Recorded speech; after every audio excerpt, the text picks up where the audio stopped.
Hello and welcome to another edition of Mailbag.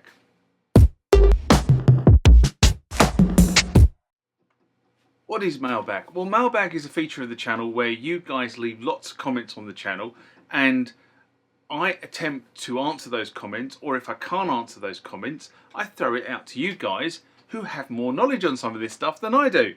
So let's get into the first mailbag of this session. Remember, like, comment, subscribe to the channel. Go over to Instagram and follow me there. Go over to Facebook, follow me there. That's where the normal notices are.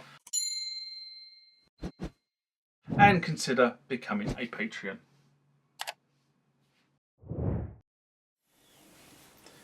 Next comment or question comes from Adam Shatwell. And this was in response to Korg Oasis, no sound after the battery. Hold coin cell battery correctly. Mailbag I did in November 2020. Oh, sorry, actually October 2024. I read this wrong. And Adam writes, "Hi, I've been enjoying your videos. I have a quick question for you. I have a Korg M3 which I love and want to keep. I'm sure you are aware of the touch screen dying problem, and I'm just about to have it changed again after the last one lasted 1 to 2 years max. I've always used Korg official screens replaced by Korg.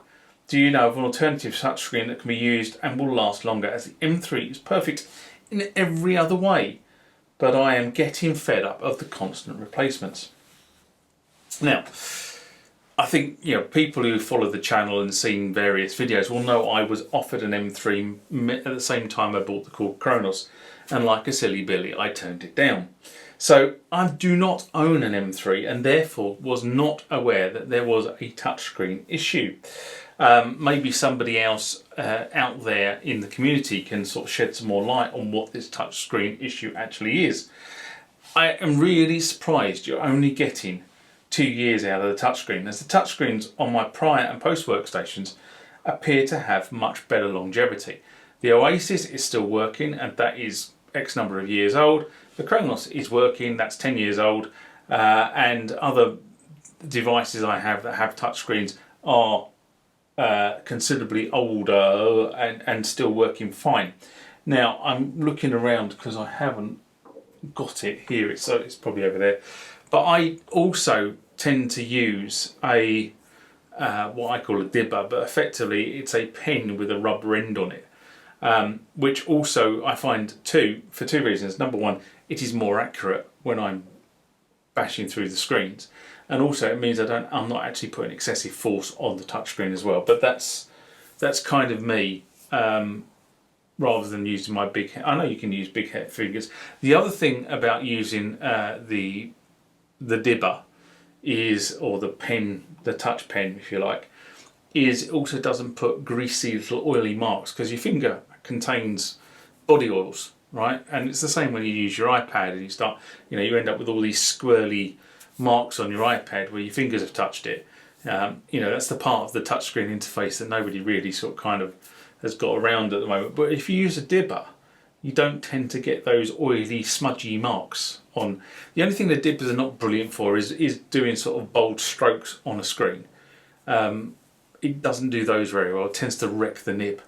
But if you're just using it for dibbing, which is what I tend to do on these synthesizers, it works like works brilliantly for me. So as I say, I'm surprised you're only getting 2 years out of them. And personally, because I haven't had to do the research, I do not know of any third-party alternatives. The way I kind of work on the channel is when I have to repair something or I'm interested in something, I go and do the research about it. If I don't have to do a repair, or it's not something that's kind of come across my or tweaks my interest spectrum, if you like, then I probably haven't done the research, and that's where people in the community may be able to help out here. So all I can say on this one is thanks for bringing it up, thanks for making me aware of it. I would be genuinely interested to see where your research goes and whether you do actually find a third-party piece of a third-party alternative to the official Korg one. Next one comes from Pierre Vincent, and this was in response to Roland JX-3P Restoration Part 10, Reassemble and Restoration Complete video I did in June 2023. And not sure whether that's Pierre or Pierre, but you're right. Thank you for your lovely videos. For the JX-3P, I also made a complete restoration, got rid of the disgusting dirt on some of the keys and dust balls. Furthermore, I've written an Arduino software on a UC that is connected to the MIDI in to pass in clock. This signal was extracted and divided to get either into 8ths or 16ths for the clock feed to the internal sequencer. So currently the sequencer can be synced by MIDI clock from the door or an external MIDI device instead of using the internal click. Well, thank you for comments on the videos.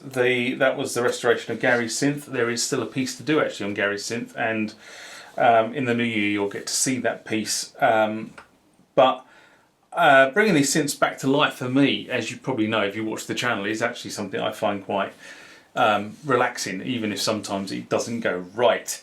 But I am really interested in information on the Arduino piece.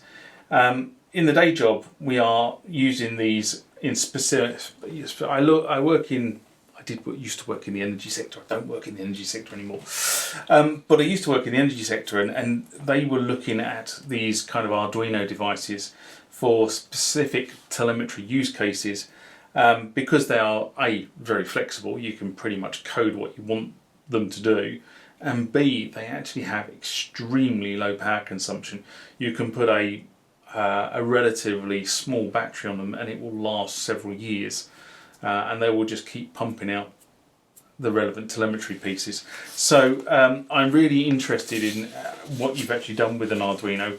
It's something I've actually looked at quite a few times and thought, should I just get an Arduino kit and think about just coding it up just to see what it can do. I know a couple of the guys I've worked with over the years, they've been playing with Arduinos and doing home automation with Arduinos and stuff like that.